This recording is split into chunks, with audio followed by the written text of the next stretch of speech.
Good evening, paranormal community, and thank you once again for partaking in the wonderfulness that is the Odyssey Files. I'm your host, Michael Neal, barely tonight. With me after a 2-week hiatus Hey, yeah. is my co-host, Mr. David Sorry. Good evening, Dave.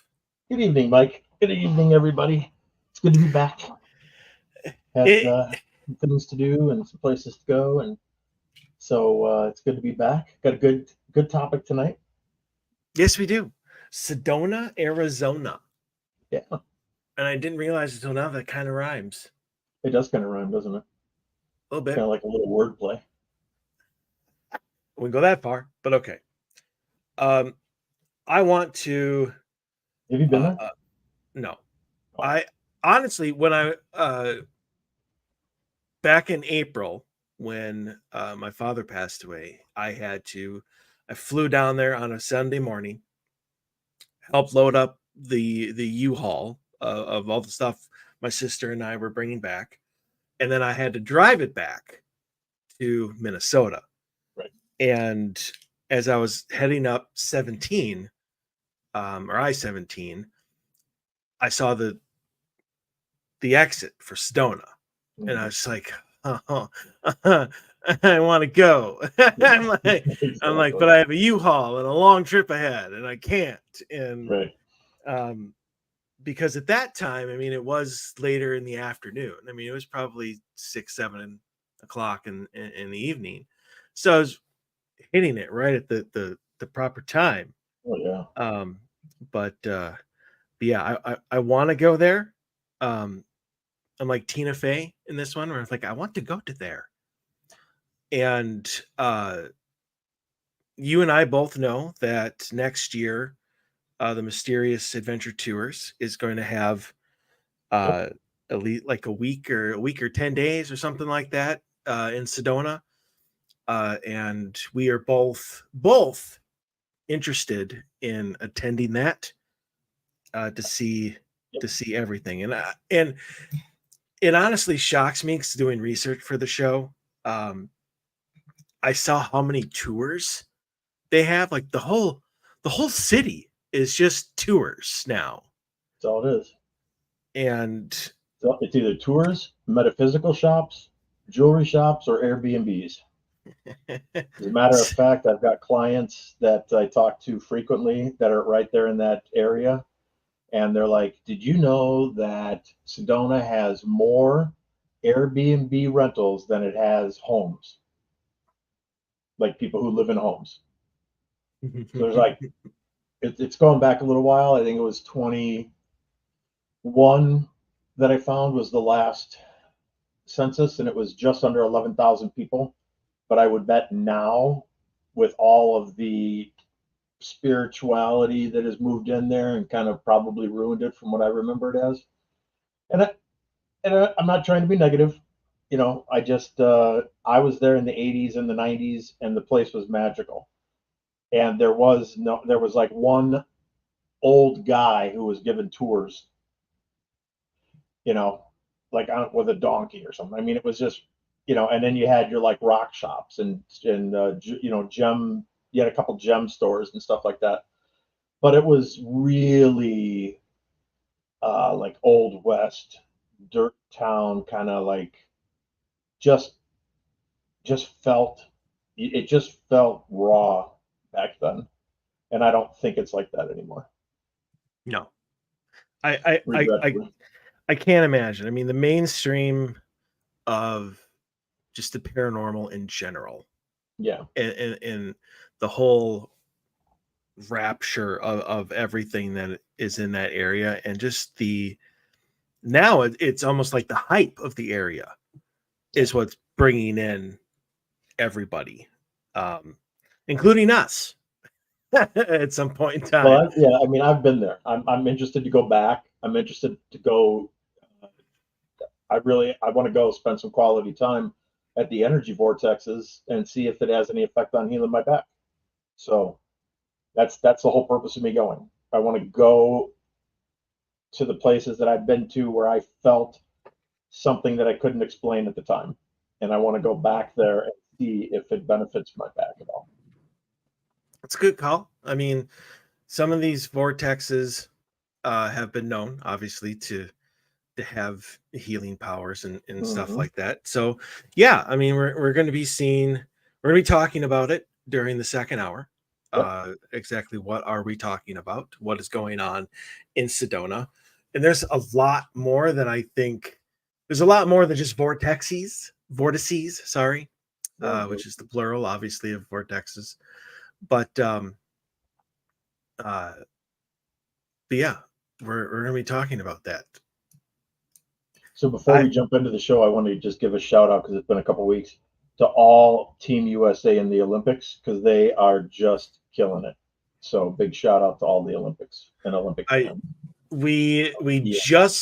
just took over the number one spot for the amount of medals. I mean, it was listed pretty much whoever had the most golds, Yeah. gold medals was, the ranking regardless of how many medals total. But we just tied China with 19 golds, but we have 71 medals total. Yeah. The next closest is like 54 or something like that. 45, China. Yeah. Well, that's even worse. 45. Yeah. It's So called domination. So a shout out to all of the athletes that are just killing it in France at the Olympics. Congratulations to all of you. I agree. I have not watched a lot of the Olympics. I've just been working way too much, and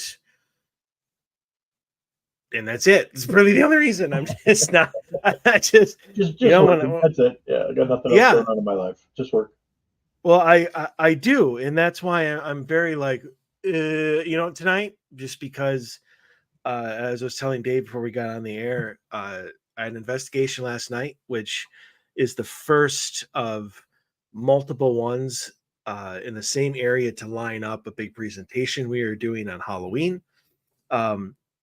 But did not get home until like 5:45. In bed at 6, is bed AM for asleep at, everybody. yeah, Yeah, that's AM, by the way. for everybody. Yeah. And And so people are probably thinking, well, 5:45. That's. I get home from work at 6:30. What the hell are you complaining about? yeah. No, that's working all day and then being up all night investigating and getting home at 6 a.m. Well, I did not work. I didn't. I went in like I always do for a total of 5 minutes, Wow. and Look at then you. yeah, and then came home. Actually, had a nap. I never ever get a nap, and then proceeded to drive 7 hours total over the course of the next 12. So fun times. But that is the life of an investigator, people. I just want to throw that out there because we always get the stories and the questions about becoming an investigator, and welcome to it. Exactly. Prepare for the behind the scenes. Here I Exactly. am. Here I am, people. See Yep. this pale complexion? That's in Yeah. your future. Yeah. Um, Absolutely zero sun. What's interesting is that I'm tan as hell because of my job, but not really the head because I have to wear my hat. I was going to say you don't look it, man. I know. Well, I mean, I could probably turn down the lighting a little bit, and maybe Plus, you have a white shirt on, which should like contrast and show off your tan because white always shows off the tan. That's a I little don't know, better. a little better. Yeah. Except now I'm a little. Except now you're fuzzy. Yeah, that's all right. I'll just be dead tonight. Yeah, Uh, the only people that are going to care about that are people who are watching live. So exactly. Right. But yeah. But anyway, I did mention my presentation that's coming up on Halloween. I'll have more details on that later if you guys, any of you guys are interested in joining that. Should be pretty sweet. I've always wanted to like investigate a town, and this is like primo opportunity for myself and the team. So Perfect. yeah. And this one's got everything pretty much. Except demons. me just throw that out there. No Wow. demons here. You're totally wasting your time then. I know. It's just not interesting. So I think because you went above and beyond for some odd reason, got a whole bunch of different stories, many of which I have already felt my blood pressure rising. So thank you for I know that. you have a couple of them. I chose those specifically. I was like, oh, he's gonna love that one. And you even gave yourself one, and I'm like, you mother effer. I'm like, how dare you? How dare you take that one first? Yeah. But here we go. Or not. The Odyssey Files is proud to present the Mailbag. It's really interesting. Like when you hit the button and you're like, here we go. No, never mind. We're not going. We were going. We're not now. So let's try that one again. Exactly. All right. Here we go. Story number 1. My house is haunted. Please help. Which is good. Mm-hmm. So we just moved into a new place. It's a brand new 2024 trailer in a trailer park. We've lived there for a little over a month now, and just recently I've been experiencing some unexplained events. One night, me and my dog was laying on the couch, kind of falling asleep, and all of a sudden we hear a loud crickling noise coming from the bedroom hallway where the kids sleep. Except my kids were staying the night at my mom's. My dog heard it and jumped up. It was creepy, but I shrugged it off. The next a few days later, sorry, these have not been. They were not proofread by me. They got them raw. That's why it said unfiltered. Yeah, unfiltered. Here we go. The mailbag, raw, unfiltered. Yeah. Anyway, a few days later, my kids were in bed, and it was like 1 a.m. and I heard a voice. Checked on my kids, and they were dead asleep, and it just didn't sound like their voice. Anyways, again, shrugged it off because maybe sleep talking. The other night, we were all in the living room doing a sleepover, so we were all sleeping in the living room. And while everyone else is sleeping, I heard a loud voice saying hello from the kids' bedroom hallway again, followed by tapping sounds. Now, the next day, I went to check out the kids' bedrooms and stepped on a toy in my kids' room, and it was the same voice. However, you need to push a button to make this go off. This is when I'm officially scared and convinced that it's not explainable. My fiance then left to go out of town for a couple days with the kids to visit his dad. Last night was the worst night of them all. The bathroom fan next to my son's room turned on. I went and turned it off. Started walking away. Then I heard my son's fan in his bedroom turn on, and I ran to my room. Got in my bed, and there was banging on the bottom of the bed so hard the bed was shaking. My heart started pounding, and my feet and legs felt really hot and tingly. I called my mom crying and begging for her to come over. She came over, and I left and stayed the night with her. Now, I'm one to look at everything I want to look at every logical explanation before thinking of paranormal activity, but there was no explanation for this. This was banging, pounding on the bed really loud. I don't know what to do. My fiance goes out of town for work for 3 months, and I'm scared to be there alone. So, lot to unpack here, but I think that there can be 2 explanations for this. And the second one, really both are going to take some testing and some more information. But the first one is obviously if you have had, my question, if you've had experiences before this. Because if you had, then I would say that this is probably some sort of maybe even multiple spirits being attracted to you because you have some sort of abilities. But again, there's no reason why that would all of a sudden happen in this new place if you had abilities that had never happened before. So that's kind of a question that needs to be asked.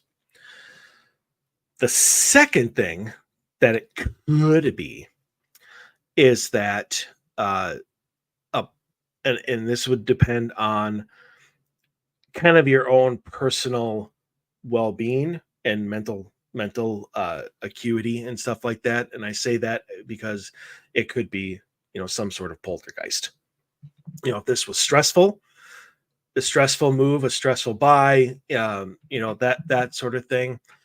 Maybe moving in, things are going wrong, the kids are bothering you, whatever. You can develop this type of thing as a slow moving type entity building type event. And they'll do things like the crickling, and it will have like hello, that sort of thing. Obviously, because you are in a trailer park, a lot of people are close together. I've delivered to many, many, many of them, and they're like, you are literally like 10 feet away from your neighbor. It could be possible the voices that you are hearing are coming from outside. I don't know what the insulation and soundproofing of your home is. Obviously, coming from outside isn't going to do the banging on the bed, underneath the bed, especially. So a spirit is definitely trying to get your attention for some reason.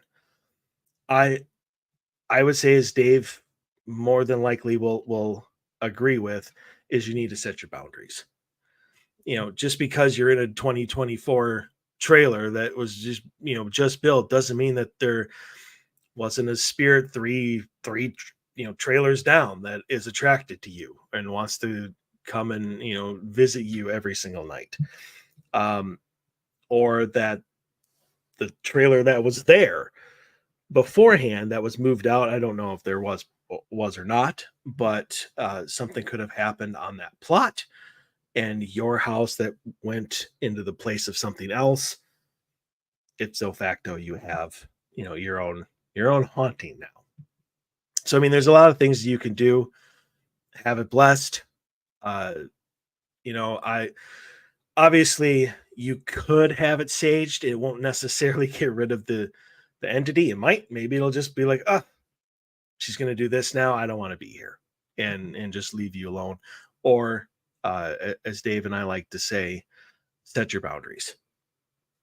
Leave me alone. You're not welcome here. Or if you're trying to get a message, maybe try somebody else, because I am not in a position to do anything with that information.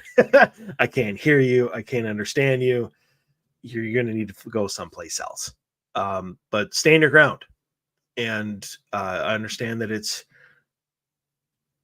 scary. It's upsetting, especially, in a brand new home when you have kids that you're worried about.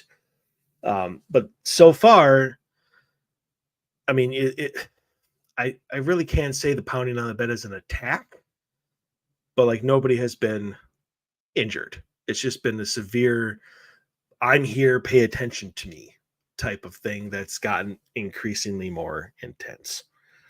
So yeah, that's all I got. Go ahead, Dave. All right. So I am partially on page with you.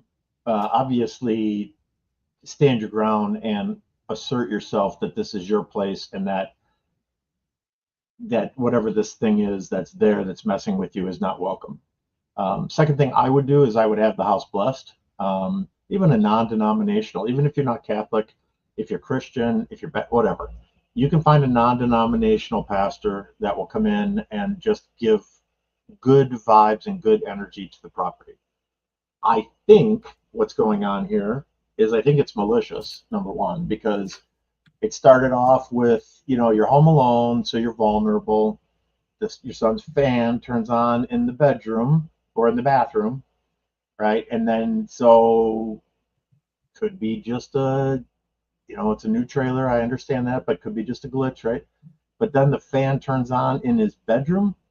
I don't think so. That's something trying to mess with you.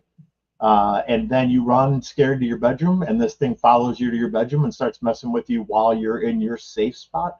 So like you're in your bed thinking, I'm in bed, I'm safe, I've got my blankets, my covers are here, I'm good. and this thing starts banging on the bottom of the bed and really scaring the hell out of you. I think that whatever it is malicious. I don't think it's evil. I think it's probably just some jerk that is attached to the land. And I think that you need to have it removed because I don't think it's going to go away on its own. And that's it. Yeah, I got nothing to add. No, I mean, just, get it out of there. Move it on wherever it needs to go. Get it out of your place, however you need to. Okay, so I know Mike's going to love this one. Paranormal activity testing. I've been interested in paranormal activities for a very long time, actually since my childhood, but until now, I've not had any such experiences. I participated in invoking ghosts with Ouija boards and stuff several times as a boy with my friends, but we had no success, quickly got scared, and stopped the sessions. We tried to do it with the glass in order to make it move, but the result was all the same. There were a few more attempts, but with similar outcomes of absolutely no activity. Can someone suggest the fastest and easiest way to test whether supernatural beings and other dimensions exist? No, because if we could do that, science would already be on our side, and science would be moving the realm of the paranormal forward instead of constantly moving us backwards because they refuse to participate and accept it as a real science. So, quick, easy answer, no. There is no fast, easy way to test for supernatural beings and whether other dimensions exist. But I appreciate the candid asking of that question. But no, there is no simple answer. That's why we're out here doing this. That's why we spend 50 hours at a location, spend 200 hours going through evidence review, and catch 2 Class A EVPs or something on film or a great photo and get elated when we do and share it with those who know and do what we do because they want to see it because they are doing the same thing that we're doing. You're minimalizing the efforts being put in by the paranormal community with that question, but I'm going to let it slide because I know Mike probably isn't. I was thinking as I was reading these, and then afterwards, when I was fuming over these, that I know that I'm harsh in some of my answers, and the reason for that is, and Dave and I have talked about this a lot. There are dangers in what we do. There are always risks. I have to tell that to every single person who comes to investigate on my team. And I love the fact that the paranormal field, unlike the medical field or the pharmaceutical field or, any sort of, you don't need any sort of special degree. It allows everybody to come in and be a part of it. Yep. With that said, that doesn't mean everybody should be a part of it. And Dave and I have talked about intent. We've talked about the reasons for why you get into the paranormal field. And we're really trying, paranormal investigators, not so much ghost hunters, but paranormal investigators really want to bridge that gap between science and the paranormal. I'm a big proponent of the paranormal of today is just the science of tomorrow. We will figure it out. We will find a way to be able to do everything that we are trying and experimenting with today will be easy in the next maybe 50 to 100 years. We will figure it out. But not today. And so when people write in or post videos or tell stories about how they trespassed into this place, or they went there and they started screaming at this, and this is the, or they mess with the Ouija board and they're trying to invoke this demon. And that sets us back a lot because you make a mockery of what we are trying to do. So with that said, that's the reason why I go a little bit harsh, because I don't want to mesh words or leave the fact that maybe there's a gray area in there. Maybe there's a place for no, there's not. So I with that said, everything that you were doing is crap. You're trying to invoke ghosts with Ouija board. What are you gonna do when you get that? Like you haven't. Nobody thinks of the consequences. Nobody thinks, what am I gonna do if I succeed?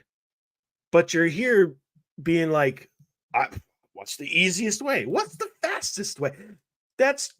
There's nothing fast and easy about anything that we do. Except when there's a running out of the door or running out of the house or whatever, when there's a knock on the wall. That's fast and easy. Except but we don't do that. So we don't do that because we know better. Right. So and this is where like you seem to be, like you're trying to find like this fast and easy way to like find ghosts. And I mean, what are you going to do? Let's say you find another dimension. Another dimension tries to contact you. What are you going to do? Disappear. Well, maybe. Well, then hell, we won't have to answer this question. Exactly. Testing into the vortex and going shot out on the other side. And then the door closes and welcome to your greatest wish. Yeah. That was your desire. Testing done. Yep. Hope you enjoy it. So I agree with Dave. Just no. No on the fact that there is no fast and easy way of doing this. And no, because I wouldn't tell you if there was. No. But there isn't. Just so you know. There isn't. Yeah, I can't tell you how many thousands and thousands of hours I have spent trying to find answers to questions. And, I'm going to be dead and gone, and somebody else is going to fill my boots and spend another 40 years and thousands of hours trying to find answers. It's interesting this question comes up because at the investigation that I had last night, I actually started asking questions because there was an intuitive there, had just met her for the first time. She was invited by somebody else, not associated with my team, or not directly associated with my team anyway, who I did not know about and who did not hear my rules. So naturally, she started answering the questions for the spirits, which is a big no-no. No. But been there before. It's a good place. I was interested kind of in what was going on. I would have preferred not to have to do it, but whatever. But she did pick up almost channel like that the main male spirit of this home, who was a former congressman, was confused because to him, he had answered our questions. And we were like, can you do this? Can you do it? Like, we were just continuing to ask more when he's like, I already did it. What more do I have to do in order to show you that I'm here other than what I've already done? And I honestly had to explain to him, here's the disconnect between your side and mine. Mm-hmm. And I don't know if that worked. But that's hours of evidence to go over. That's hours of driving. That's hours of investigation. There is no fast and easy way of doing anything in this field.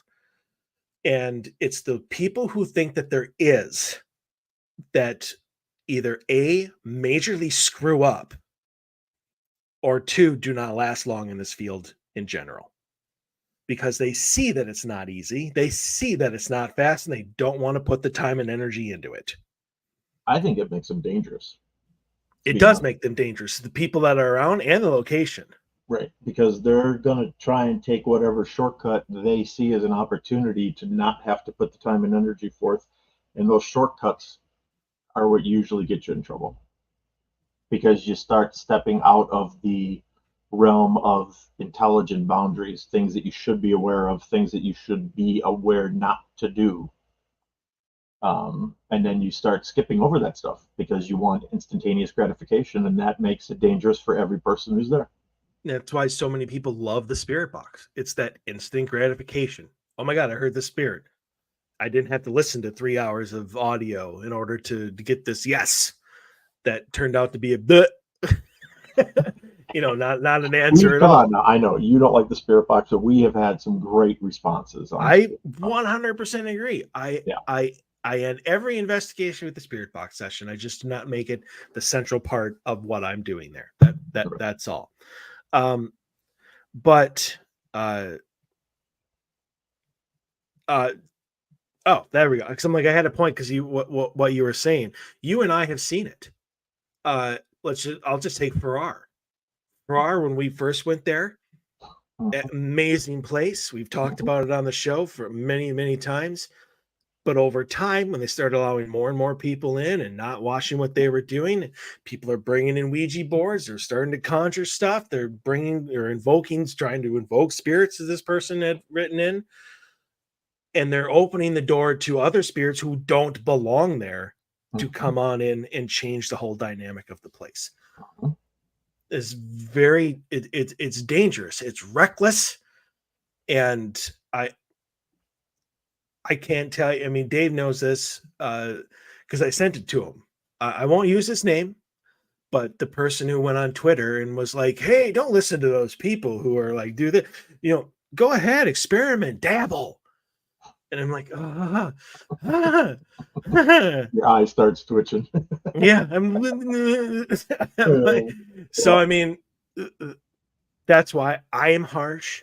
I don't necessarily need to be, but everybody needs to understand where I'm coming from. And I mean, I don't want to speak for Dave, but just where investigators in general who have my type of mentality come from. Well, the perfect example is the last event we had at Farrar, when we specifically told the people that were there not to go after the principal. Do not go in there and provoke. Don't do it. You want to go in there and have a conversation with them, that's fine. But don't go in there and start provoking. Sure as shit, what happened? Went in there and started provoking. Somebody starts provoking, and then all of a sudden she's standing in the corner crying, like, "Can you guys please go back in there with me, because I don't know, he's mad at me, and I don't take him home with me, and I don't want to do that." Yeah. Mm-hmm.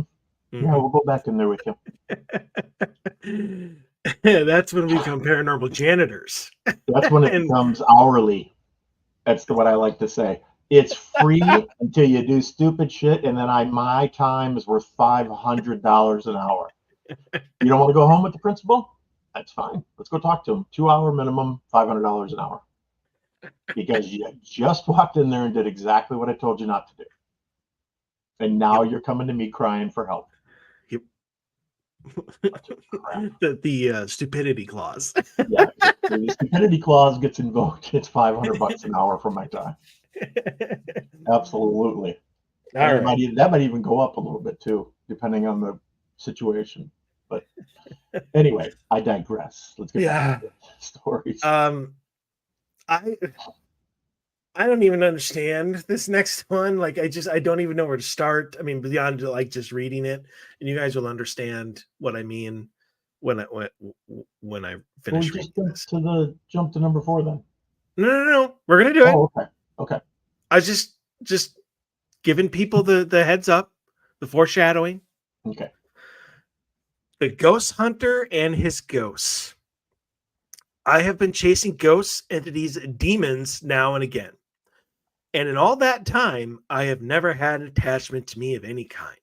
For all these years, never one. The title says My Ghosts. I have 3.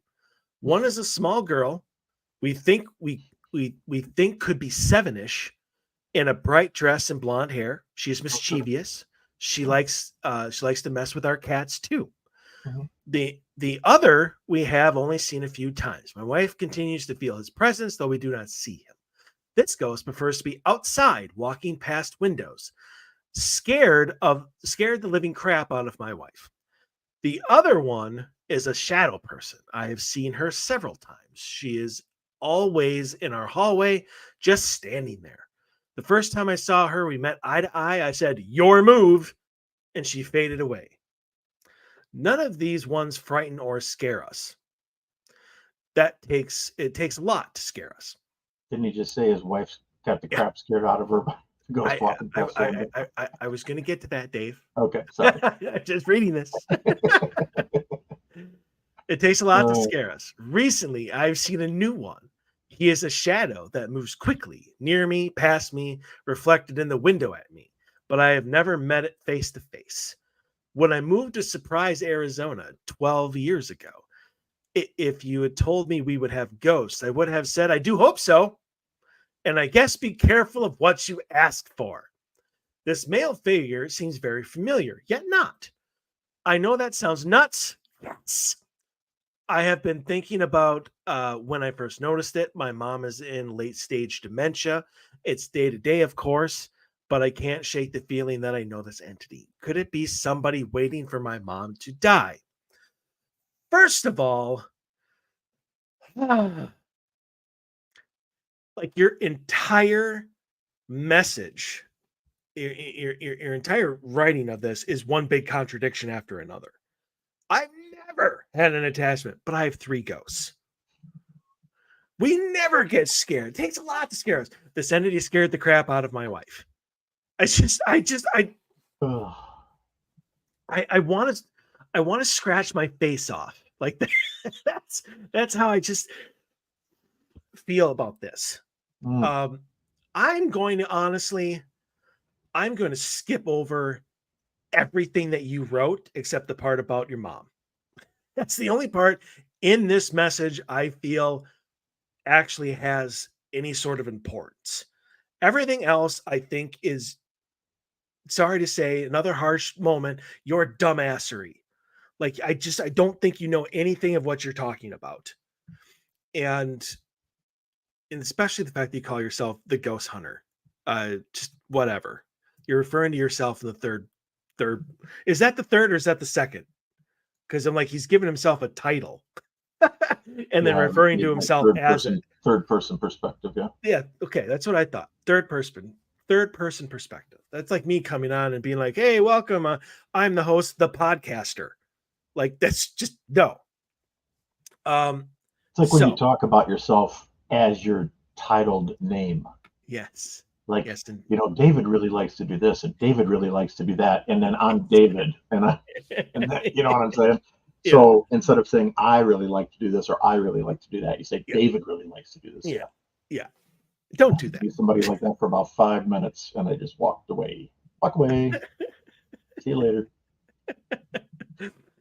So anyway, I am sorry to hear about your mom. Absolutely.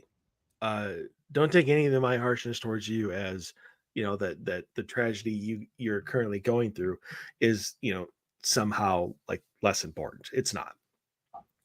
So I guess my question to you would be, how long has this been going on? Like, how long have you been seeing this figure? Because yes, you absolutely, it absolutely could be a spirit of maybe it's your grandfather, maybe it's your mother's grandfather, somebody associated with your mom's history who is there to bring her to the other side when it is time for her to go. You seeing it and not coming face to face with it um, is irrelevant. Whether you see it or not is irrelevant. I don't think it's there for you. It has nothing to do with you. You're just kind of catching the glimpses of it as it kind of does its thing. I would honestly feel more comfort in the fact that there is a spirit ready to help your mother transition. And honestly, I would take that as a sign that maybe you should make sure that you say your goodbyes, you say what you need to be said, and don't take it for granted the fact of that she's always going to be there. That sort of mentality. Trust me, I know because I've had it twice. Um, it's never good. So I that's just my take on it. Um, I just one last thing that has nothing to do with that last paragraph. Why would you look at a shadow figure, whatever? I don't think it's a shadow person. I think it's shadow, and say your move. Are you playing chess? Like what has that got to do with anything? What maybe you should say, will you move? It's all it's doing is standing there in the hallway. He's probably on the way to get his pistol to shoot it. I think this person comes from Texas. It's the only thing that I can think of. But okay, I'm done. That's all I got to say. Yep, I got no comment On anything. No, I'm passing on the whole thing because I would waste 9 minutes of my time talking about it, and I don't want to. So, okay. Thank you for giving that one to me. You're welcome. What to do about potential spirits? So, I moved into a new apartment about 3 weeks ago that was built in the very early 1900s. Week one of living there, first of all, I just got to say, just because it was built in the 1900s doesn't mean it was haunted. Exactly. Right. People they get confused by that. They think it has to be like if it's old, it's haunted. It's not. I will say this, there is likelihood that traumatic events or fantastic bursts of love and positive energy exploded out by people living in that location and could have left a stain in time and could come back as just a quick repeat like we talk about all the time. So there is the potential for that, but just because it's old, don't automatically assume it's haunted. Okay, so I moved into a new apartment about 3 weeks ago that was built in the very early 1900s. Week one of living there, I was woken up by the feeling of someone touching or grabbing me. When I tried to fall back asleep, I heard a man's voice speaking right next to me. I talked to my mom about this, and she told me to tell it to leave me alone, that this was my space, and I understood it wanted to make contact with me, but I wasn't interested. I did that, and for about 2 weeks, things were fine again. Congratulations, Mom. You get a trophy for that. However, last night, as I was falling asleep, I felt a cat jump up into my bed and cuddle up to my feet. I felt the size of the cat, its warmth, its purring. It felt comforting and nice until I realized I don't have a cat and was very quickly 100% awake. I have had cats before, one that was small and cuddly. This cat felt small. I'm not sure if I should ask this to leave me alone too. I am worried about potentially inviting something in that I don't want there by not doing anything about it. But I would also like to think if this is a spirit, it's just a cat or even maybe one of my old cats. I'm not sure. I've never had any experience like this. I've had nightmares my whole life, sleep paralysis. 5+ years ago, I had a lot of sleep paralysis episodes, but I haven't had much since then, so it does not feel anything like sleep paralysis now. But I have never felt anything kind of exactly like this. It straight up felt like a person touching me and felt like a cat jumped up in my bed. What would you guys do in this situation? I'm planning on saging my space today, but do you think I should do anything else? Ask the cat or whatever it is to not do that again. To clarify, the reason I'm hesitant to ask it to stop is in case it's my old cat. Okay, so I don't think that saging is going to make you feel better. It's going to make you feel like you've taken your space back. But it's not going to do anything about what's happening in the space. So saging only removes low vibration and negative type energy. I don't think that this person is a negative entity. I don't think they were trying to harm you, the guy. I think it probably was just somebody who was curious who you were, to be honest with you. And then as far as the cat goes, it very well could be one of your cats that had passed. But usually animals, they usually come and see you soon after they pass. I don't think like 5 years down the road, your cat's going to come visit you. I don't think that that's going to happen. I mean, it could.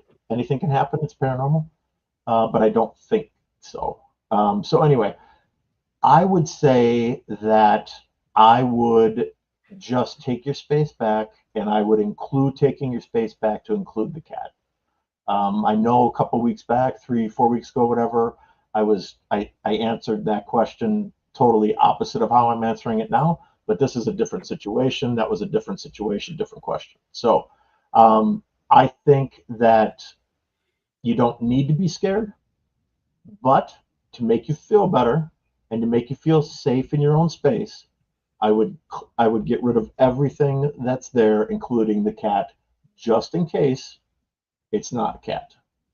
So, um, and if saging is going to make you feel better, fantastic, then sage it.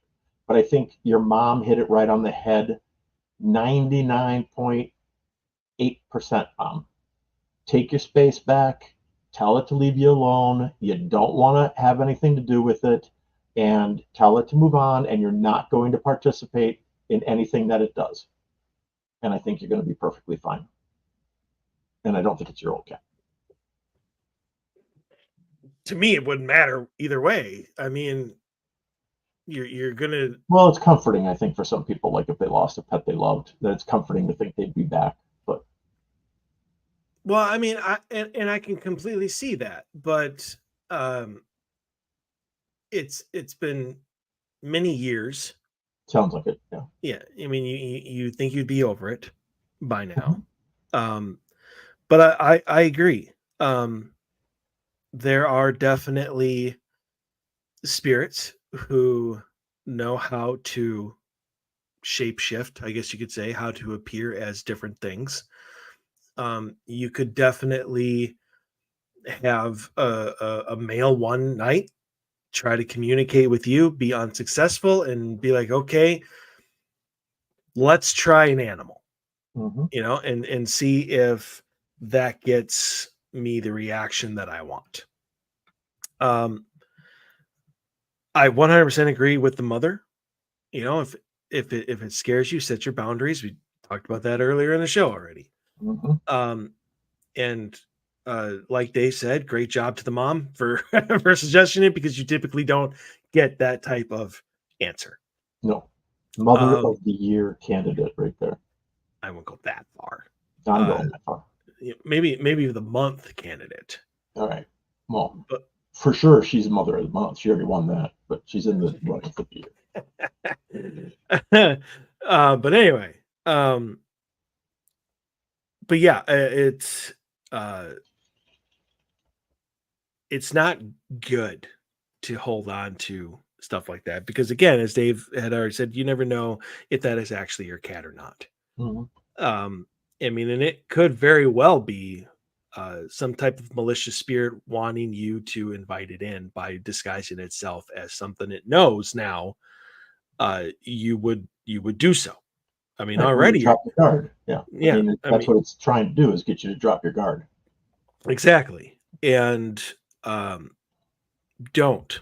Right. um, so I mean, and I agree, if this was something that had just happened with your cat, uh, then yeah, I would be like, okay, let's wait a Mhm. day or two, and let it do its thing, and then it will move on, and everything will be good.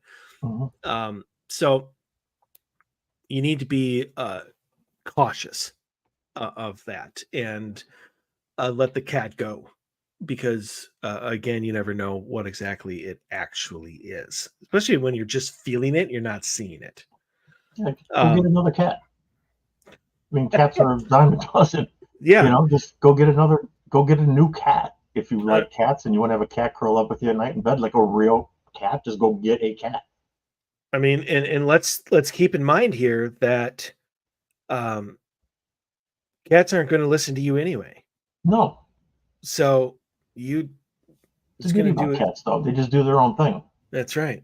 So until it's time to eat, and then they come so and they meow right in your face and paw at your eye sockets. Exactly. So at 5:30 a.m. so you might as well sage the hell out of your place. Because if it wants to Satan still, cat's moving in. if you want to still, their cat wants you to still feel its presence, it's going to come back.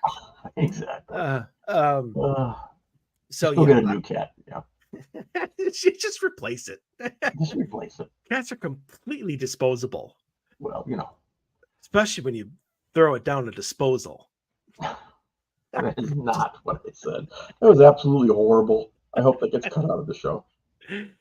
Well, I'm the one in charge, so Yeah, I know. So it probably is not going to be. no, I no, no. apologize on Mike's behalf for that comment. I don't want anybody to throw their cat down a disposal. It was a joke. Settle down. But yeah, whether this male spirit or whatever is trying to manipulate you, whether it's just trying to communicate with you, what it is doing, by touching you and all this other stuff is not okay.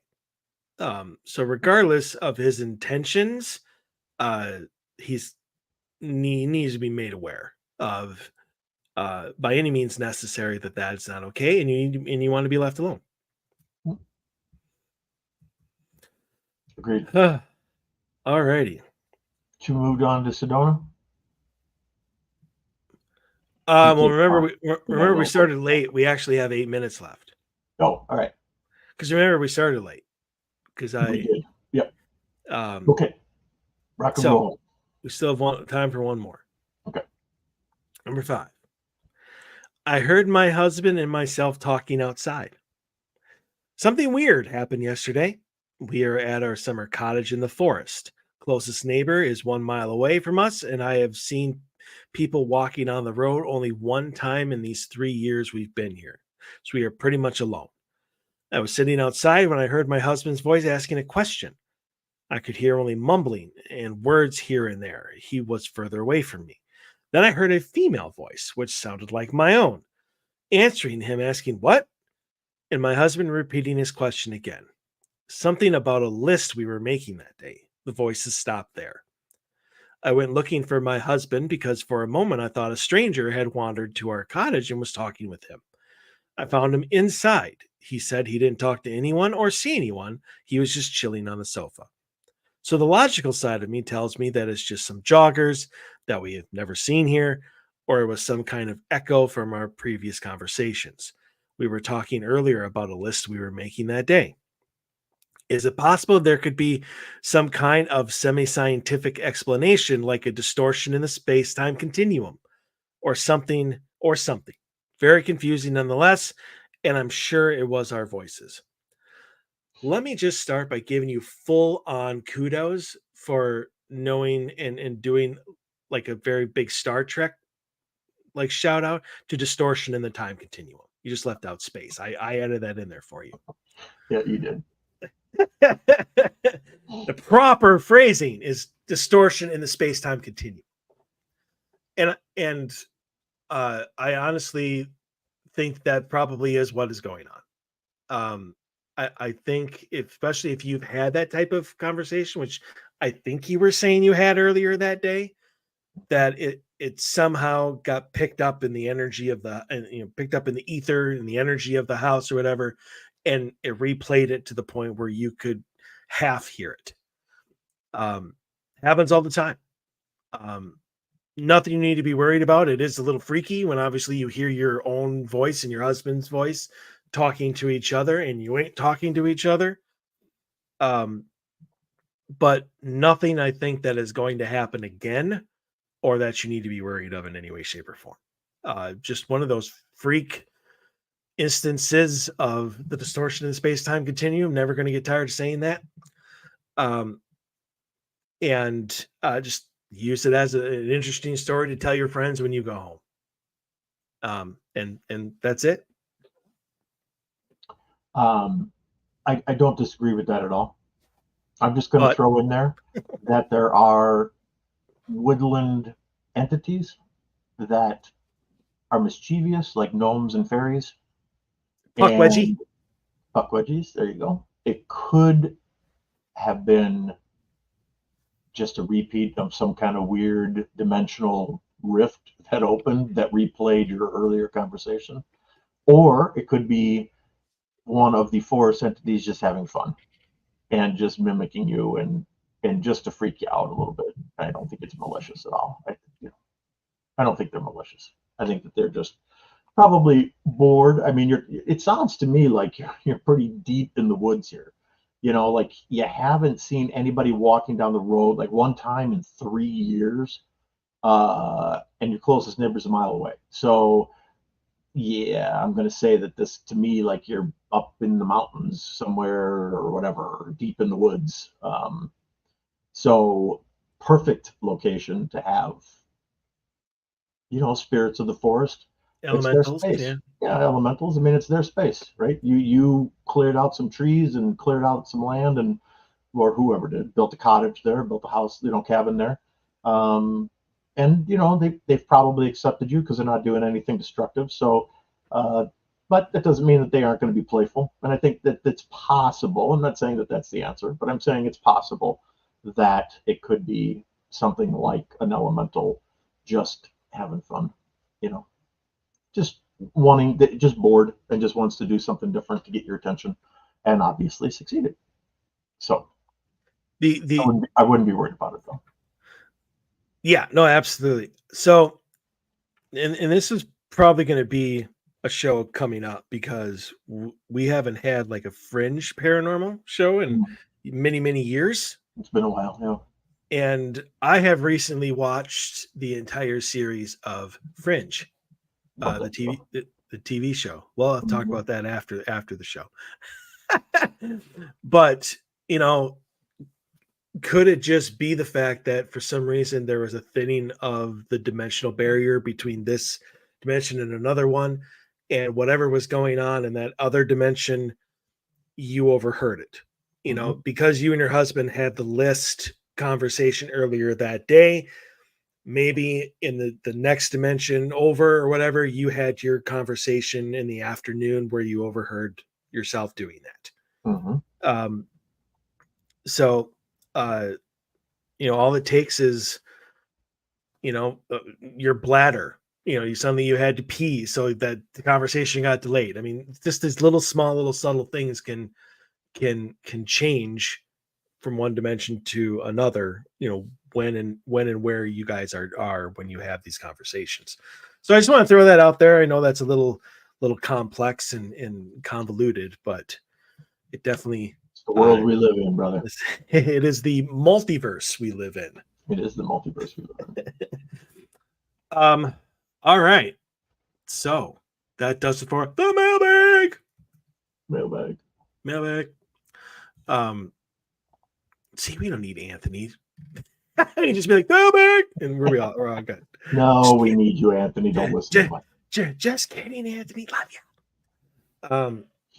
Keep listening because you're the one that is. Anyways, all right. Hour number 2. Main topic. Sedona, Arizona. I say that with like it's some mysterious place or whatever. Like, I can't wait to hear all of the crap that is going on there. So I want to read this paragraph just to set up everything. Because I learned stuff just from this paragraph of what was going on. And it just brings back Skinwalker Ranch. It brings back, all sorts of other ranches that are now being investigated, like by that show, by the Beyond the Skinwalker Ranch crew. In fact, they were at Bradshaw Ranch, which is in Sedona, or at least around season 1. Yeah. Yeah. I think they went back. Not that I've seen, not yet anyway. Although this second, no, because they did finish the second season already. They didn't go back this season. But they did revisit, obviously, a bunch of other places. Anyway, so there have been tales of underground military tunnels, helicopters disappearing behind secret canyon, men in black, camouflaged military personnel with M16 rifles chasing away hikers, UFO sightings, paranormal activity, strange lights appearing and disappearing with the blink of an eye, pseudo portals to parallel universes, and other anomalies that have been reported in and around Sedona. Well, that Wowza. sets up that sets up Sedona. But like, I mean, So go. obviously, I knew about the UFOs, the weird, the vortices, like that was it. But I mean, if you didn't know any better, I was describing Skinwalker Ranch almost, Hmm. Hmm. or any of the other places that they've been. And so that is obviously going to set up at least some sort of conspiracy theory conversation for later in the show. But what is Sedona? I mean, like, why that area? And I'm asking you, Dave. Sure.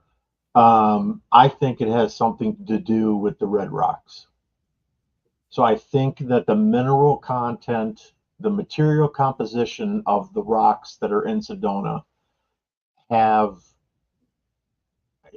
probably act like a receiver. Like we've talked about other locations that have, unique properties to the geographic location, whether it's a huge quartz deposit underground, or, big iron ore or something like that.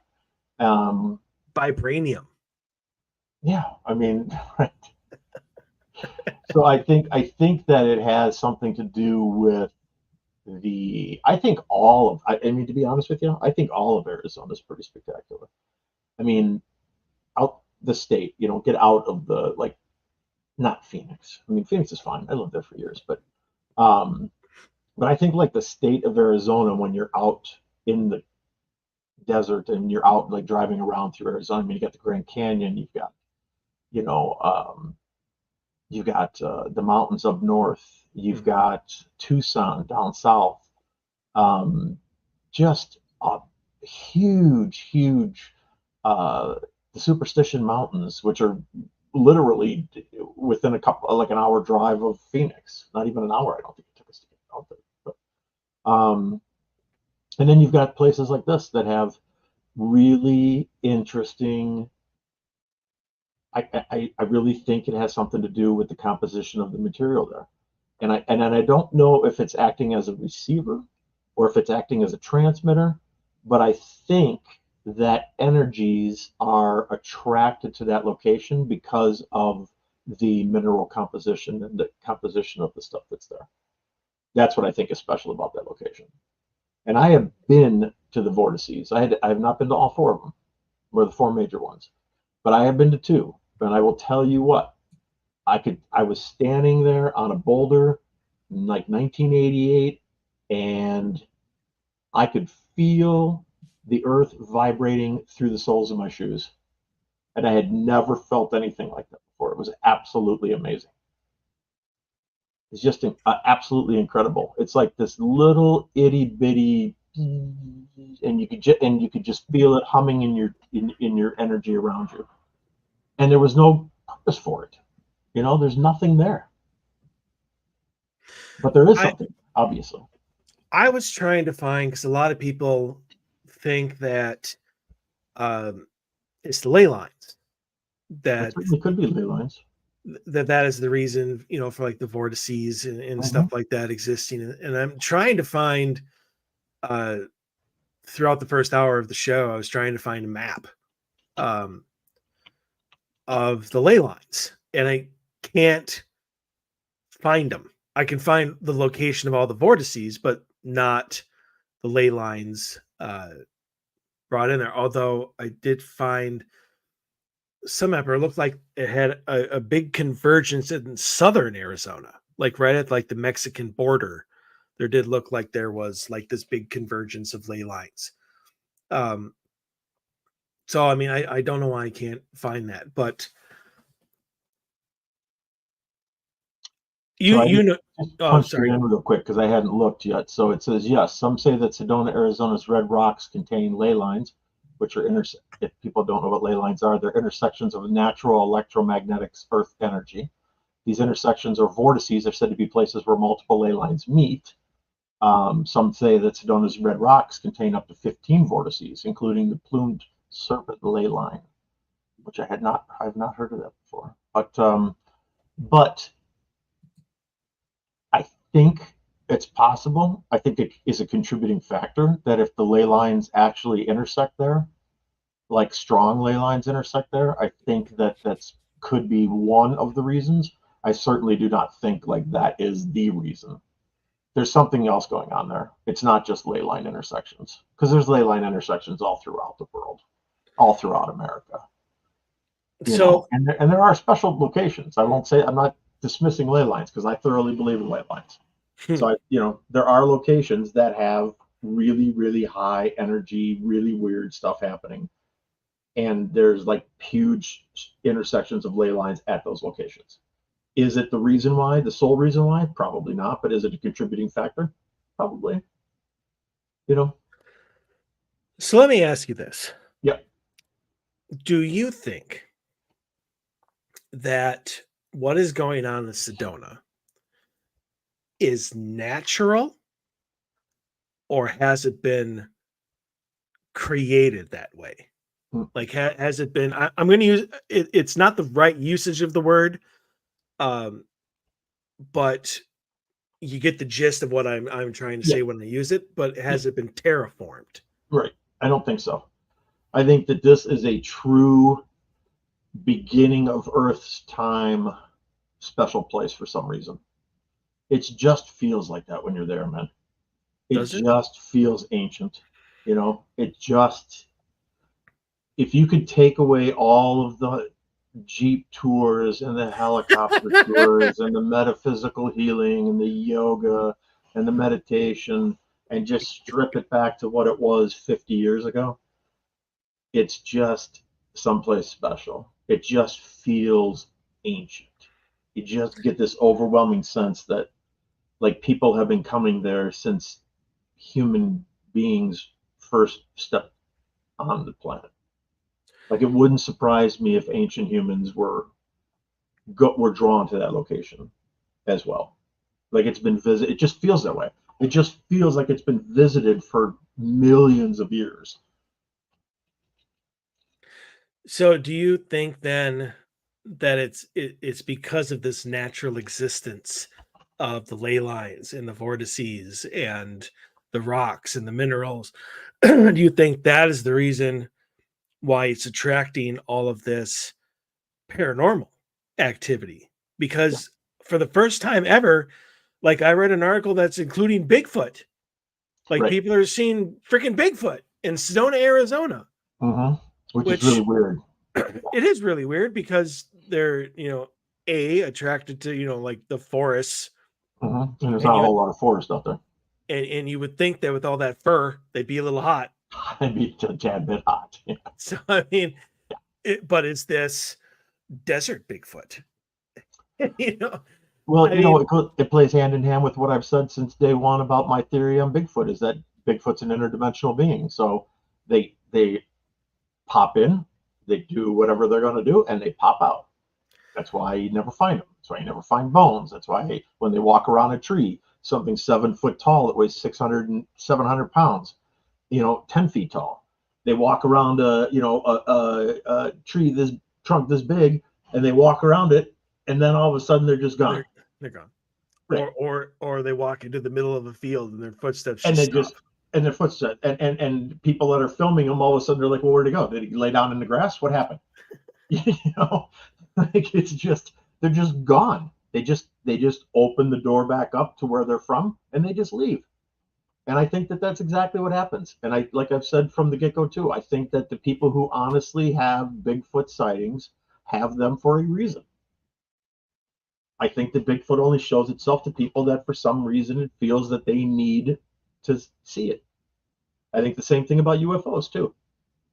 I think that alien activity and I think that alien presence shows itself to people who need to see it for some reason. I don't know the reasons. I'm not even going to venture a guess, but I think that happens. And I think that having a mass sighting like the Phoenix Lights is a rare, rare occurrence. I think that most UFO sightings are personal experiences or small group.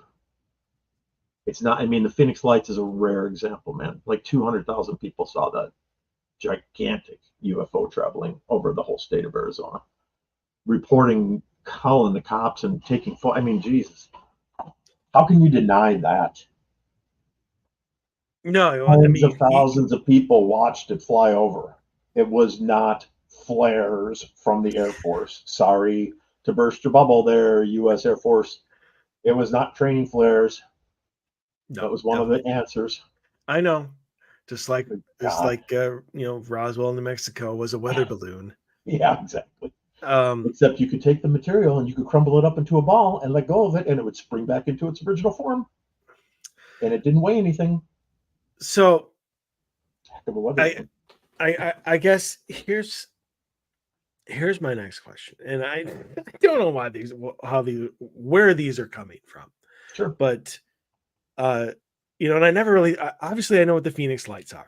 Mhm. I've seen videos, I've seen the photos, I've watched documentaries on it, all that kind of stuff.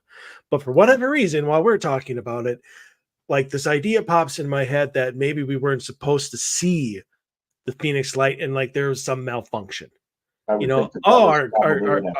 our cloaking device, suddenly failed, sir. What do we do? They can see us. Right.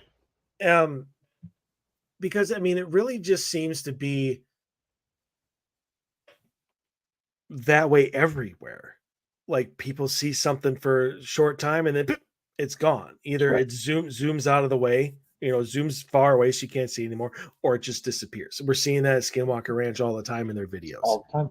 Yep. I mean, and now we're getting it where they can't even see with the naked eye, but in infrared cameras they can see some stuff. Mm-hmm. And so I mean, and I go back to the movie Signs. They did a great job of that. Where at the night you could see the things, and then during the day it was like they weren't even there, but like everybody knew they were still there. They were still there. Exactly. And Right. so I mean, I know this goes beyond Sedona, but I mean obviously Sedona's got to be some sort of hub because they're seeing stuff every night. Mm-hmm. In fact, one of the articles that I read, like the residents of the place would tell you like where they land every night, Mm-hmm. and it's it's interesting because I know that there's lots and lots of video out there, but how full are our skies that we don't Yeah. know about? I Right. mean, if this is the case, if they can cloak themselves, if they can make it so only like heat would register, but you can't see with the naked eye, and we're going back to the reflective plating on like the helicarriers for Marvel. Right. You can't see them; they're Right. It's camouflaged. like the Predator. Exactly. Right. Like Predator camouflage. I mean, the U.S. government has been working on creating Predator camouflage ever since that idea came up in 1980, whatever, when the movie was made. And they Well, I were mean, working on it before then. And supposedly they have working versions of it now, of where course, a person can put on a suit and he's not completely invisible, but the way that the suit operates, it reflects everything that's surrounding you, and so it just looks like you're just part of your part of the area until you move, but you and know then when you exactly move, what that sounds like. sure, sounds like the being that was in the tree at Skinwalker Ranch. Oh no, that wasn't where I was going It with that. also it also sounds like the movie Predator. I was gonna say we've talked about it before. It sounds like the Glimmer Man. It does sound like the Glimmer Man. So I Right, mean, and we've had our show on that. It's one of their most downloaded shows. right. Go and listen to it, people. Yeah, it's in there. There's some It's good in ones there. in there. Don't be shy. There's a reason there's 300 episodes on back a catalog for you. Three hundred There's and there's eight. 308. There's some good ones in there. There's Some really good ones that'll open dynamite up your ones. eyes. Yeah. Like and subscribe. I mean, I Just throw watched that out. exactly. I watched a video where an unmarked Black Hawk helicopter with no lights, like late, already after sunset, but you could still see it in the sky, was flying towards one of the rock formations, and just that was it. Like it just flew through the veil and was gone. Like the helicopter noise was no longer there, and the person shooting it on their camera was like what the hell was that? Like, where'd it go? You know, it just Well, disappeared, literally. I Even mean, the noise stopped. It was incredible. I'm like, oh, I man. I honestly hate to say it like this because it just makes it seem like I'm going way out again out of left field. I'm not even in the stadium anymore. But I mean, one of the big one of the big things in Star Trek was the whole duck blind, where they had holograms Mhm, that looked like what you wanted it to look like, part of a rock face or whatever, and they could look out at you, but you couldn't see them. mhm. So I mean, who's to say that there's not a humongous hole carved into the side of that mountain that Right, people can't see? But obviously, the military people know that all they have to do is keep on flying. right. And with the And technology on the Blackhawks, it probably sees exactly where it's flying into the open space, mhm, but then it leaves our vision and goes behind some sort of cloaking device, mhm. you know? It's like the Klingons And Romulans, and Romulans. Romulans, Romulans have cloaking devices. Um, So so I mean, I'm going to give a shout out to somebody. So Kathy, I don't know if you're listening to tonight's show because I know you're getting busy getting ready to go on your retreat to Mount Shasta. Have a fantastic time.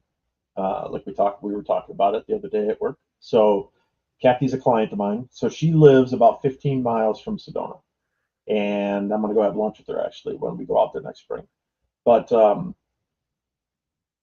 she has witnessed, her and her roommates have witnessed, like gone out in their backyard or gone out, just at night and got in the car and drove to a dark, quiet location and just looked at the night sky and have seen many, many things that they cannot explain. That they're like, it was one of the first conversations probably a third conversation, probably third time I talked to her, that somehow we got on the whole topic of UFOs and we were talking about UFOs and I told her what I did as a paranormal investigator and a researcher. And she's like, oh my God, podcaster.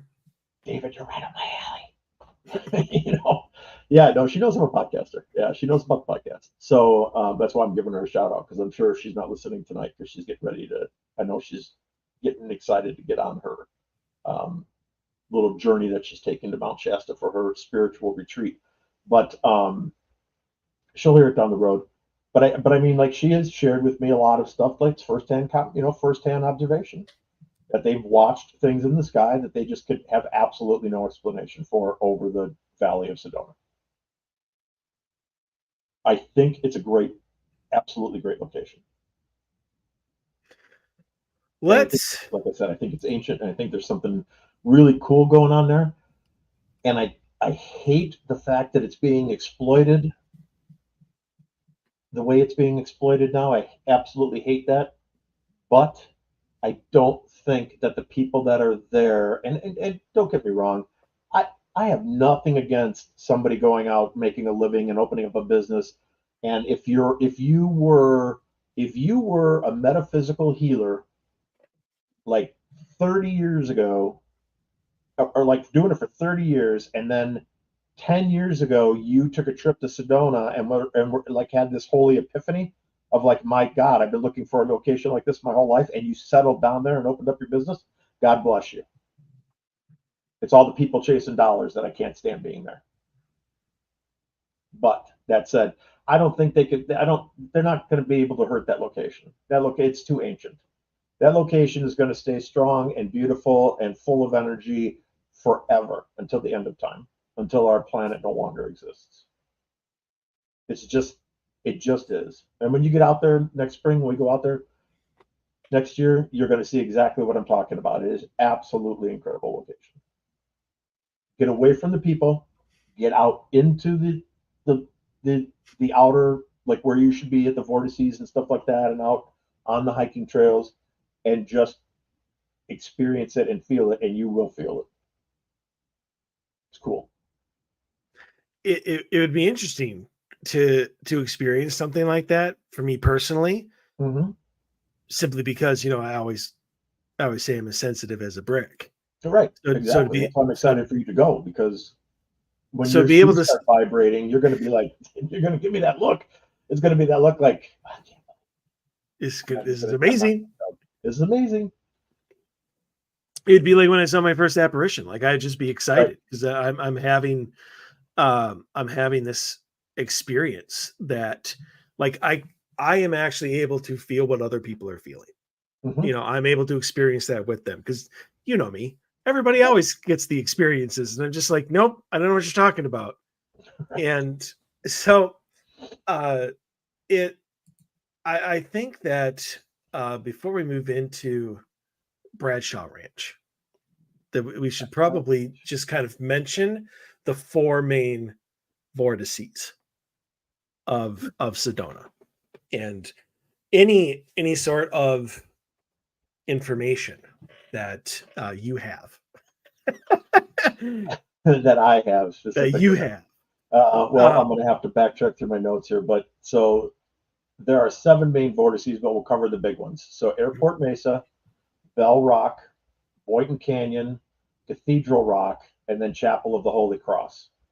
And then there's others, obviously Courthouse Butte and some others. But the interesting thing, and I had a chance to go. Have you ever seen the Chapel of the Holy Cross? So it's a church built into the side of the mountain. I love it already. It's absolutely incredible. I had an opportunity to go to church service there, and I'm like, why would I want to go church service there?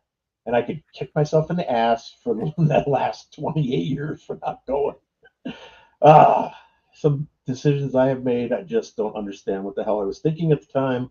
And when I come back, I'm going to smack myself upside the head, and then I'm going to go back in time when I'm going to go when I have the opportunity. But we're definitely going in the spring. So the interesting thing that I find about the vortices is that they consider them to be gender specific. So, like some of the vortices are male and calming, some of them are masculine and healing, some of them are feminine and healing, and some of them are, I forget what the fourth one is now off the top of my head, like a mixture of the two, I guess. But I don't, there's a term for it, but I don't remember exactly what it is. But um, it's interesting that people over the course of time have felt that the energy there is either masculine or feminine. Like I never felt that, but I wonder if I will when we go in the springtime. I wonder if I'll feel like a nurturing, soft, gentle hug from a female type of energy versus a powerful leader. Not that women aren't. Don't send your hate mail in. Like If you do, send it to Jerry Ayers, care of the calling. Exactly. Like a conquering type of strong energy. And I think that those are the ones that they are referring to as the male energies. But it's pretty cool. The other thing, and I'll look up the stuff on there. The other thing that they saw there, I want to talk about this quick before we get into like the detailed, boring stuff of the vortices, is that on one of the trails, I've said that jokingly, on one of the trails, they have seen what they refer to as porcupine men, and that these guys are invisible when they want to be, like Bigfoot, right? Interdimensional travel, but they poke you with their quills. And there are hundreds of reported cases of people just standing there or walking down the trail and getting boom, like a porcupine ran against their arm. And all of a sudden they've got 20 little pokes in their arm absolutely out of nowhere. I would like to meet a porcupine man when I go. There you go. We rail against people who like ask for things that they don't know, and here you are, like, I want to have the experience. I want to be poked 100 times in the arm when I'm walking down the trail. No, I don't want to do. No, I don't want that. It'd be cool to see one, but it'd be It like would be Quill very from the cool to see X-Men. one. That's what I envision it. Like it'll be a humanoid form that could like quill out and then go back to being a humanoid form. I don't think it's gonna look like a like a giant porcupine. It's going to be like Rocksteady from the original Teenage Mutant Ninja Turtles. Yeah, I don't know who that is. Wow. I don't have any Says the words for guy you. who never saw Close Encounters of the Third Kind. Still haven't. Yeah, exactly. But you're going to school me on Teenage Mutant Ninja Turtles. Yeah, you're damn right I am. So there's something that I want to go back to that you were just talking about, the male and female. Yeah. And so there's a paragraph here, kind of answers the question, what are Sedona vortexes? And this is: a vortex is a concentrated, swirling center of subtle energy where the Earth's power lines, which they refer to as ley lines, meet. In these places, energy is believed to enter the Earth, downward, inward energy, or project out of the Earth, upward flowing energy. Upward flowing positive vortexes help release negative patterns, and downward, inward negative vortexes promote introspection. Now, I'm wondering if they've taken those two like directions, upward and downward, and given them the male and female, like the comforting, upward, positive vortices are the females, the comfort, the healing, the hug, as you called it. Mm-hmm. And then obviously the downward negative would be the masculine, the right. Kind of the overbearing right. type of thing. And I wonder if that's why they do it. And also that would lead me to believe that each one of these individual vortexes vibrate at a different frequency. You do. You can feel it. They're not. Yeah. It's not like it doesn't feel this when you go to the different locations. It does not feel the same. Like they each have something different to give you. And I think, honestly, if you need it, like if you're right, for lack of a better term, if your chakra is out of whack, okay, and in one of your vibration levels are way off, and you go to let's say the Chapel of the Holy Cross, you probably, if that's the energy you need to fix yourself, like to fix your body and reattune your spiritual side and your energy, you're probably going to feel it a hell of a lot more than the person standing next to you who doesn't have the need for it. But then when they go to, let's say if you were to go to a different location with them, like Cathedral Rock, then maybe that's what they need. And it'd be just a flip-flop of that. So they're getting a ton out of Cathedral Rock, and you're there experiencing it and its beauty, but you're like, I don't know. It's nothing like, Chapel of the Holy Cross, but it's nice. So I'd never heard of it before until obviously this show. And so I just looked up, images of the Chapel of the Holy Cross. It's amazing. Holy shit. Yeah. And you were like, I don't want to go there. Like, what is I was like, I just want to take my glove off. Smack myself around when I come back in time. I'm going to smack myself upside the head and go. Yeah. That place is unreal. It's gorgeous. And wowza. If you guys haven't just looked at just photos of it, do so. Holy crap. Yeah. But yeah, I mean, I'm not a big person, but I would go. I want to go to there. Yeah. No, absolutely. It's definitely on the list of things that are not going to be bypassed when I'm out there next spring. So you were asking me about vortexes. So here I found something interesting, right? So if you're feeling the need to open your heart and become more compassionate, forgiving, and releasing old wounds, then Cathedral Rock, the Chapel of the Holy Cross, or Schnebly Hill Road are the vortices to visit. It is known for having feminine energy. Each brings calm, joy, harmony, and balance between your mind and your heart. Feminine energy is responsible for inspiration and expansion. The energy at each of these vortices is said to connect you to the Earth's full energetic grid and allows a more fluid level of communication between you and your higher self, your spirit guides, and the creator of all there is. Oh, oh, you shouldn't have read that last sentence. It's on Yeah, now because these vortices are going to get me in touch with my higher self, and absolutely. I I have some words for my higher self. Yeah. Well, look at it this way: your spirit guides are going to be available to you. That's going to be interesting because I'm going to put them on. They're sitting down. Mine. We're having a conversation there. They're going to take a seat. They are taking a seat. You might as well get comfortable, guys, because you know when we get out there. Anyway, the Yeah, Chapel of the Holy Cross was built on top of one of the major vortices, um, which is cool. that is cool. I mean, it's absolutely unbelievable. Yeah. Yeah, I I cannot get over the feeling that this was specifically designed, not the Church of the Holy Cross, the vortices, that it was in some way designed for what complete purpose, I don't know, but in whether it was,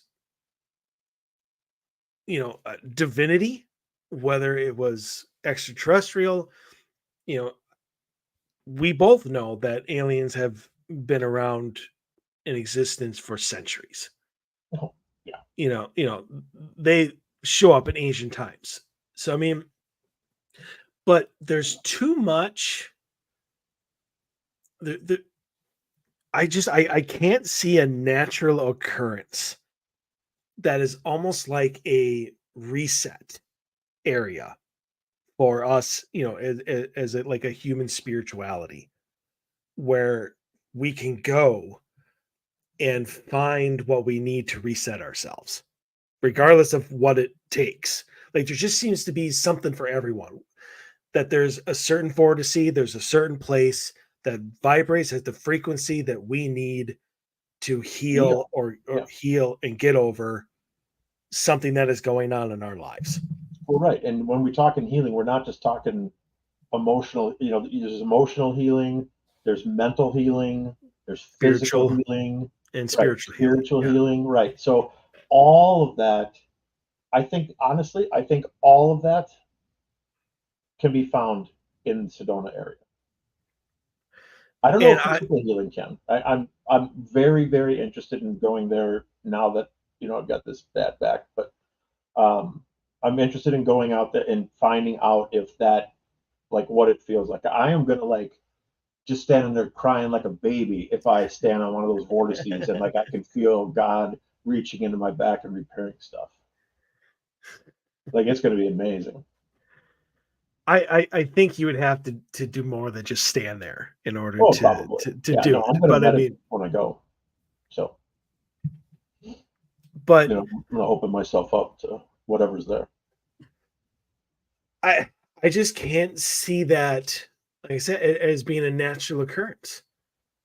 Why it was made and for what like whole purpose, I have no idea. But that's too much coincidence in one area to be a natural. I mean, if it happened all over, I understand vortices and whatnot are all over the world, but not like Right. this.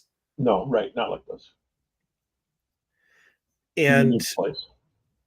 yeah, I guess. And I honestly didn't know that until we decided to do the show. I wanted to go to Sedona to see UFOs.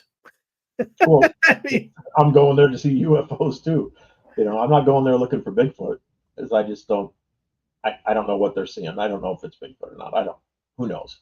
yeah. But I know that there are thousands and thousands of reports of weird things in the sky that you cannot explain. And for people who live in the city, you don't understand what stars look like until you get out into the Arizona desert, that because it's there's billions of them, billions. that is something that again I'm really looking forward to, specifically because one of the best things that I have ever seen during an investigation. We were out in the tavern. Yeah. You've been there with the Dubuque team, and I went back there for another investigation, and it was a clear night, and I literally almost stopped the investigation just so I could continue to stare at the sky. Yep. It was unbelievably gorgeous. Like I just Yep. I was speechless, Yeah. and it was just breathtaking to see it because as well as I do, you just don't see it in even I'm outside the cities, Oh, and it's true. You got light pollution you still from got electricity. Walmart and the outlet Right. mall, and Right. the Right. local grocery store all throwing up their lights and stuff like that. So yeah, I'm honestly greatly looking forward to uh, experiencing that, Oh and, God. and knowing that it's Mystery Adventures Tour, which means Mariah is going to do an amazing job setting up everything. Hmm. You're going to get to experience everything Sedona has to offer. Hmm. Um, I honestly hope that there is some sort of uh, like oh, churches have it service. There we go. Oh, my brain. Some service in like the chapel of the Holy Cross. Something to not just walk in and kind of look out the window, but actually experience the full effect Hmm. of that location. Um, man, see now you got me so interested in it. I might just do an Airbnb. Go down there one weekend. I mean, Well, if I, doing the tour with those guys, like I'm definitely interested in doing the tour with them, just to see everybody and hang out with Jody and excuse me, and see and everything that they have lined up and the tours, and I'm sure they're going to take you to all the different locations and all the great places to see and whatnot, and that's going to be all in the itinerary. But I'm thinking, because I'm probably just going to fly into, whatever the closest airport is. I don't know if it's Phoenix or not. Probably Phoenix, but it would be either Phoenix or Flagstaff. yeah. So I mean, I'm thinking I'm just gonna fly in, rent a car, and I'm probably gonna take a couple weeks, maybe 10 days. I don't know. I'm just gonna hang out there for a while and just experience it. Long after the tour is over, I'm staying and then just doing my own thing. Gotcha. I'm seeing what Airbnbs are available. Not during the show. Why not? I'm interested. Yeah, no, it's very, very, very interesting location. Um, so yeah, okay. So you look for Airbnbs. I'll read some more of this stuff. So the strongest magnetic vortice in the entire region, both the Chapel of the Holy Cross and Cathedral Rock, expand your creativity and your ability to communicate with yourself and others from a place of compassion and love. Schnebly Hill Road provides the feminine energy needed to forgive and release old negative patterns and spiritual blockages, preventing you from moving forward in life. This is the energy of the divine feminine, one that helps you return to harmony with your true self and with nature. On the other hand, if you feel you have lots of dreams, little to forgive, but nothing gets completed, then a visit to Airport Mesa and Courthouse Butte in Sedona may offer you some help. Both are masculine based vortices. Masculine energy strengthens your self confidence and motivates your energy to get up and get going. It is the energy of the doer, the energy of worthiness, and the energy of self discipline that allows you to get things done in your life. Courthouse Butte vortex doesn't swirl, it's a straight shooter, beaming energy from the belly of the earth into the sky, and it is considered a true powerhouse for enhancing personal and spiritual growth. For those looking for seeking a balance between both masculine and feminine within, Bell Rock and Boynton Canyon encompasses the duality of both energetic fields. Unique to Bell Rock's vortices are the quartz crystals said to be embedded within the base of its structure. They amplify the vortex's dual masculine and feminine energies to greater levels, allowing you to reconnect to your inner child, gain new perspective about past life experiences, and become more self aware to balance your mind, body, and soul. Similarly, the Boynton Canyon vortex is an open space where the masculine warrior rock and the feminine Kachina spire reside. The vortex empowers visitors with the courage to create relationships from a place of intimacy, honesty, and openness. Visitors can sit between the two healing and protective rocks to absorb their grounding and uplifting energies to strengthen their mind, body, and spirit. So here's the other thing that you're going to see, which is really, really unique, is the trees that are there, the juniper trees, they're twisted. So they're actually spiralized, the trunks and the limbs and stuff. And it's not from wind, it's from the energetic pull actually twists. These trees actually rotate and twist like corkscrews. And their trunks look like they've been corkscrewed. Cool as hell. I mean, that's a photo moment. You won't see trees like that anywhere else, I don't think. I have never seen a tree that looks like the trees in Sedona. Not every tree, but the trees that are around the vortices and different vortexes. Interesting. Yeah, see, now I'm all for Sedona. See, now I want to be one of the tourists. I'm not gonna. Yeah, we're definitely gonna be a tourist. I don't want to open up a shop yet. Give me some time. Maybe I will. That'll be my next. I could move to Sedona, like I could retire in Sedona. Well, the only thing I'm lacking there is I love to fish and I love water, and there ain't a whole lot of either there. But that's why you're a snowbird. You know, you go down there in the winter, and then you come back up here in the summer. Yeah, and you do all your fishing up here, and you do all your healing and metaphysical work down there. Yeah, I could see me doing that. Best time to go is from March until May, when everything is in full bloom, and then September until November when the weather is mild. You don't want to be there in the summertime. No, you don't. Ooh, right. It says right here, summer temperatures deliver scorching heat. If the Sedona travel guide is telling you not to come in the summertime, you know that there's a reason they're telling you not to come in the summertime, because it's probably about 117 to 120 degrees every day. Yes. So that does not interest me in any way, shape, or form. I lived out there. It took me a year to get used to the heat.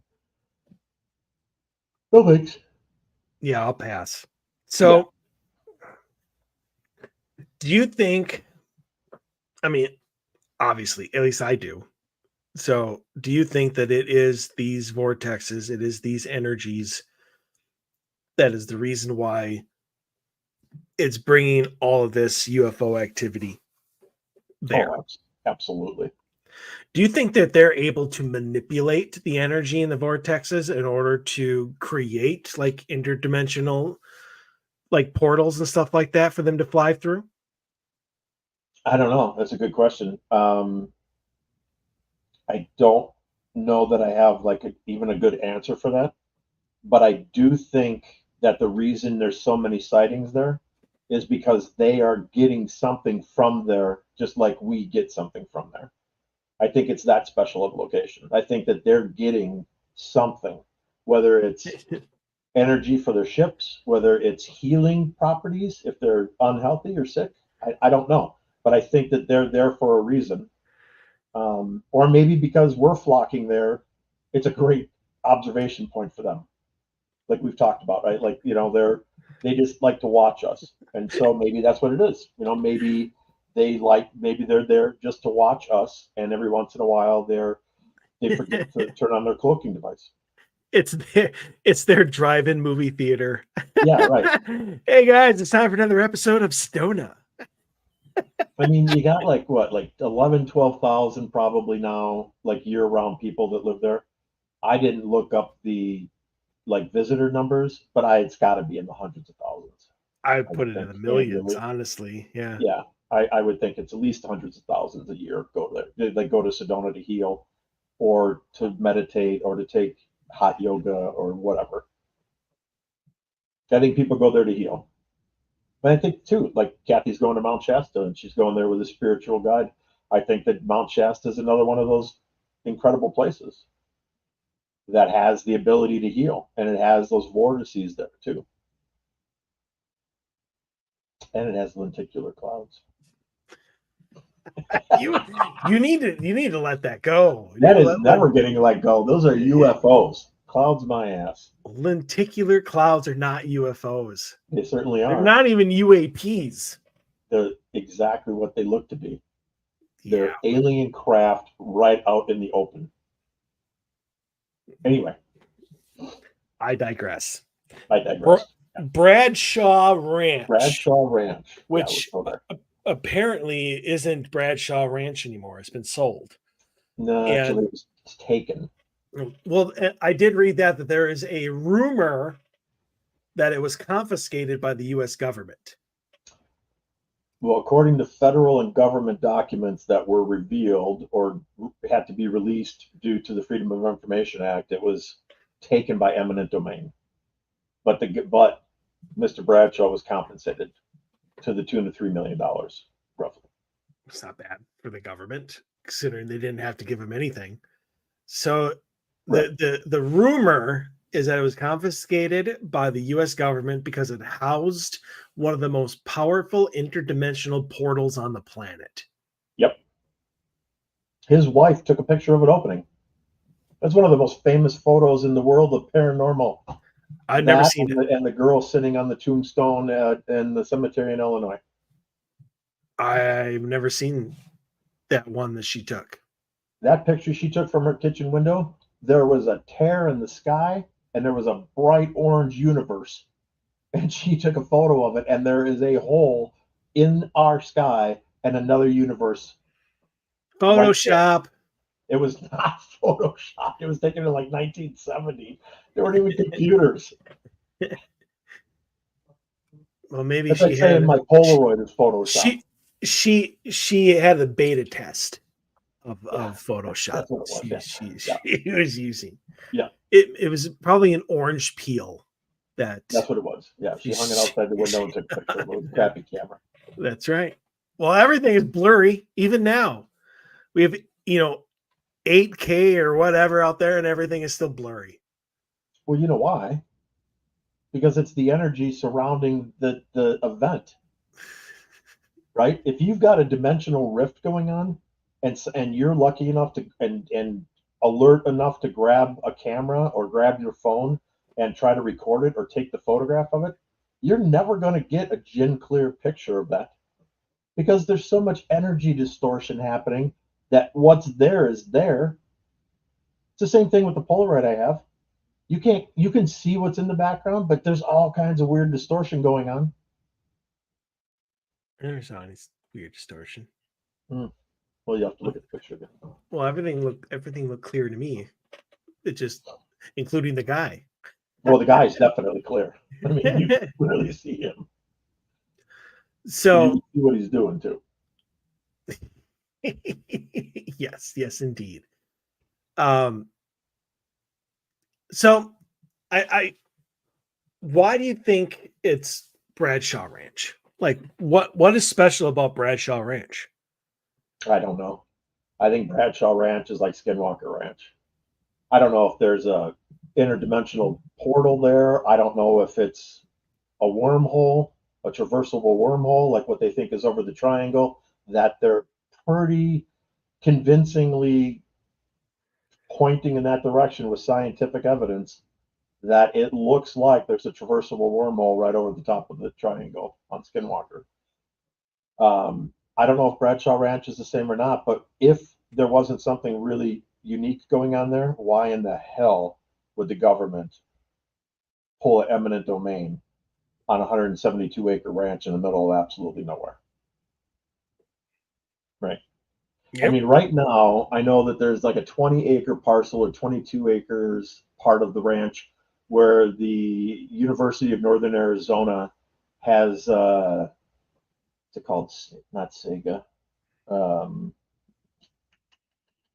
It's the acronym. It's SE something. It's 4 letters. Anyway, so they're Sella. doing, well, I don't Is know. it They've got a 20-year contract with the federal government to monitor climatic changes there. But that's just a cover. They're not studying weather patterns out in Arizona in the middle of nowhere. I don't know. They might be, but under for different reasons. I mean, what is going on? Because I mean, it really just seems like they're putting together a network Mm-hmm. of openings and portals where they can come and go on any part of the planet they want. Right. But there's got to be some sort of fallout from like anything that you see it all the time in dramas and movies and documentaries about they're manufacturing this, but then the byproduct of that is like this hazardous material, that sort of thing that they have to dump. Right. And I'm wondering if they're allowing these people to monitor the earth and monitor the weather and everything, so kind of as a, a preventive type thing of whatever they're doing, what is the effect on the earth. And that's something that they're not going to do themselves, so they're going to hire out, they're going to outsource it to somebody else. So Right. I mean, I could completely see that on if there is an interdimensional portal there, what does its opening and closing do to us? Due to the planet, due to that weather, due to that area. Is it getting hotter just right there? Is it getting colder? Is it more unstable? And they're going to use that in order to, I guess, get better at it. One of those practice makes perfect. Could be. Right. I mean, we know, we don't know. We think we know that the good alien races are trying to protect us from our own stupidity. Which we have a So lot. yeah, exactly, which we have an absolute ton of. That is our biggest export. Right, stupidity. It's stupidity. I would agree. They are like a guardian of the planet and us, and making sure that we don't do stupid shit like launch tactical nuclear warheads against each other. You know, just crazy stuff like that, and create nuclear holocaust and the nuclear winter, and the life as we know it ceases to exist, and everybody moves underground, become Neanderthals again. You know, and 95% of the population, is gone. Then you have to repopulate once nuclear winter's over. So I think that they're watching us, and I think that you could be right. Maybe they are setting up monitor points. I mean, what better place if you're going to have open activity? I mean, honestly, what better place than like Skinwalker Ranch or the Well, it's a ranch in place where Sedona? it's an area There's where nobody there. you're not going to Middle of come nowhere. across anybody. Right. Occasionally you're going to have somebody who's a thrill seeker like me or you, who's like, hey, I happen to be in Sedona. I'm going over to the ranch. Now you can go over to the ranch. You can walk right up to the fence, right up to the gate. It's not illegal. It's not like Area 51. You can walk right up there. You can't cross over the gate and trespass on the ranch, but you can walk right up to the ranch and check it out, which is definitely going to happen when I'm out there next spring. But it's, other than that, I mean, there's nobody's out there. So what a great location if they're doing something like that. What a great private, just out of the way. Everything looks normal. The house is there. I mean, to me, I wouldn't be surprised one bit if you walked in and put a special key in the lock of the front door, and like the house like spun around, and then like just a gigantic elevator opened up and you just went down this huge shaft. At some underground facility, but there was some way of, from average Joe, standing in the field looking at the house on the ranch, never sees any of that because there's a holographic image of the house, even though the thing just opened up a huge underground, whatever. That's what they say is in Taos, New Mexico, right? That's why the vibration makes people sick. The whole city vibrates because there's something underground that's going on. Is it drilling? Is it construction? Nobody knows, but something's going on there. Mm-hmm. That's a weird location too. There's all kinds of weird locations. Right. But something's happening. We already know that there are like underground bunkers in the mountains in Utah where, like, in case of a fallout, like the president and all the other people deemed to be important would be safe in some 30-mile deep city where they could live the rest of their lives and still run the country. There'd be much of a country left, but no, but you still got to have some type of leadership in place. I mean, you can't just run amok, But that's what would be happening. But you still would want to have some type of form of leadership of rational thought, even though it would not be like that at the beginning of the end of days. I mean, it's going to be a free for all. People are going to be panicked. And when people are panicked in mass, things are going to get ugly really, really fast. You thought that the run on toilet paper for COVID was an issue? It ain't going to be nothing like what's coming. It's Lord of the Flies, baby. It's going to be feast or famine. Yes, exactly. Which is sad.